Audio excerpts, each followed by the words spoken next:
Alright, Tesla fam, let's get straight to it, guys. Today I'm going to show you how to access car wash mode on your Tesla, guys. It's actually really easy and simple. So first things first, make sure your Tesla is in park.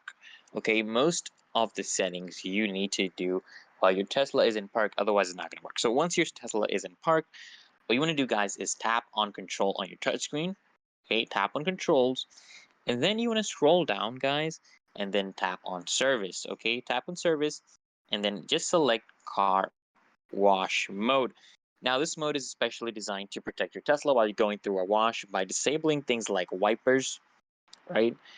So, disable wipers, lock your charging ports, and also rolling up your windows automatically. So here as well, here guys, it says that your vehicle must be in stationary and not actively charging. So you need it to be in park. I think guys, actually you need to just choose your preferences, okay?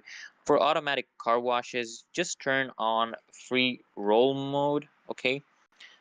Turn this on to let your Tesla roll through without applying the brakes, okay?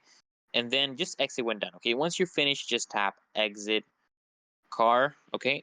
Car wash mode, just tap on exit on the car wash mode on the screen to return everything to normal, guys. And that's it, guys. Click the link in the description to find out ways you can upgrade your ride even further, guys. Until then, make sure you subscribe and see